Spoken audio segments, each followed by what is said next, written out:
اگر ڈائگنوز ہو جائے کہ یہ ذہنی بیماری ہی ہے تو پھر ظاہر ہے اس کی میڈیسنز ہیں ہر قسم کی پیتھی میں، ایلوپیتھی ہو، ہومیوپیتھی ہو، طب ہو، آنکھوں پنکچرز کا ہو، حکمت ہو، کچھ ہو، اس میں علاج موجود ہوتا ہے۔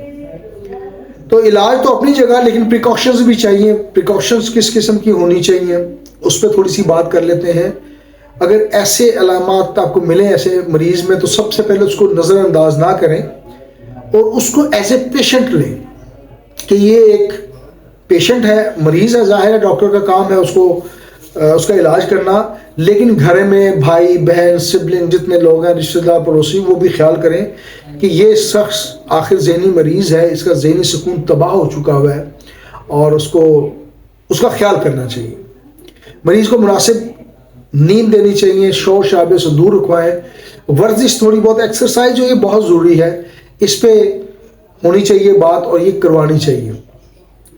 اور اس ذہنی مریض کو ایز اے پیشنٹ ٹریٹ کرنا ہے، اس کو یہ نہیں کہ یہ اچھا بلا ہے اور یہ ہے وہ ہے، تانے نہیں دینے، اس کا علاج کرنا ایک معالج کی طرح، اس کا خیال رکھنا ایک بچے کی طرح یا ایک مریض کی طرح، تاکہ وہ اس اضطراب سے اور جو نیورونز اس کے ڈسٹرب ہیں دماغی وہ بیلنس ہو سکے، اور اس کو تسلی دینی ہے۔ اور ظاہر ہے ہومیوپیتھک میڈیسنز اس میں بڑا اچھا کام ادا کرتی ہیں۔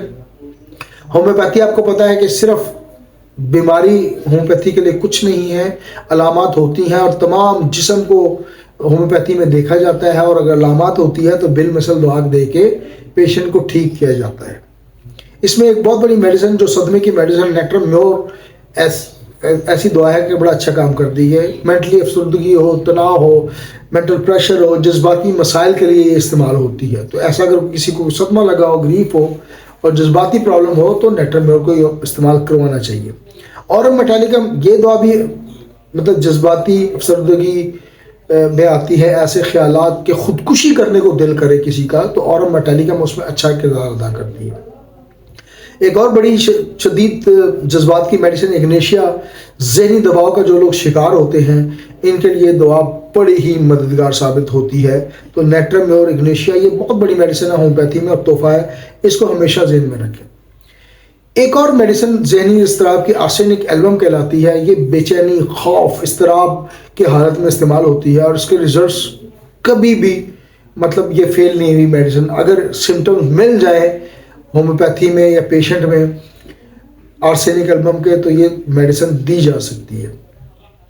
تو یہ دعائیں ظاہر ہے آپ نے خود استعمال نہیں کرنی، اپنے میڈیکل جو آپ کے پروفیشنل ہیں یا جو آپ کے کنسلٹنٹ ہیں یا جو آپ کے ہومیوپیتھ ہیں ان کے کنسلٹیشن سے یا آپ کا جو بھی نالج ہے کوئی بھی میڈیسن ہو، ہمیشہ ڈاکٹر کی رائے کے مطابق استعمال کریں۔ تو تھوڑی سی اس کو تفصیل سے بیان کرتے ہیں کہ ذہنی حالت میں ہوتا کیا ہے۔ ہارمونز ظاہر ہے اس میں انوالو ہوتے ہیں، ہارمونز کا بھی اثر ہوتا ہے۔ مطلب سیروٹونن ایک ہارمون ہے، یہ ڈسٹرب ہو جائے تو پرابلم ہوتی ہے۔ ڈوپامین ایک ہارمون ہے، یہ اگر ڈسٹرب ہو جائے تو دماغ میں خلل پیدا ہوتا ہے، اور یہ ڈوپامین خوشی کا بیسکلی ہارمون کہلاتا ہے۔ اور یہ جو نشے کے لوگ یہ چرس وغیرہ استعمال کرتے ہیں بیسکلی ڈوپامین اس میں مقدار میں زیادہ ہوتا ہے، تو اس میں وہ جبلیشن آ جاتی ہے اور اپنے آپ کو وہ بادشاہ سمجھتے ہیں۔ تو یہ وہ ہارمون ہے جو کچھ غم کے ہارمون ہے، سیروٹونن ہے، ڈوپامین ہے، بہت سارے کولیسٹرول ہارمون جب ڈسٹرب ہو جائے تو غصے کا ہارمون ہے۔ تو یہ وہ ہارمونز ہیں جو انسان کی زندگی، انسان کی صحت، انسان کی ذہنی صحت سے ڈائریکٹ اس کا واسطہ رہتا ہے۔ تو آج کے ویڈیو میں ہم نے دیکھا کہ ذہنی مریض ہم کس کو کہہ سکتے ہیں، اس کی علامات کیا ہیں، اگر کوئی ذہنی مریض آپ کو مل جائے تو اس کو ہمیں ڈائگنوز کیسے کرنا ہے، اور اگر وہ ڈائگنوز ہو جائے تو اس کا ہمیں خیال کیسے رکھنا ہے، پریکاشنز کیا ہیں، احتیاطیں ہم نے کیا کرنی ہیں، اور اینڈ آف دا ڈے اس کی ہومیوپیتھک میڈیسن ہم نے کیا اس کو دینی ہے تاکہ وہ ٹھیک ہو سکے۔ میرا ایک واٹس ایپ گروپ ہے جس کا نام ہے علامات بتائیں دعا پوچھیں۔ نام سے ظاہر ہے کہ اگر آپ ہمیں واٹس ایپ کر دیں گے 0322441640 پہ تو ہم آپ کو اس واٹس ایپ گروپ کا حصہ بنا دیں گے، اور اس میں اپنی آپ علامات بتائیں گے، ہم آپ کو اس کی میڈیسن بتائیں گے۔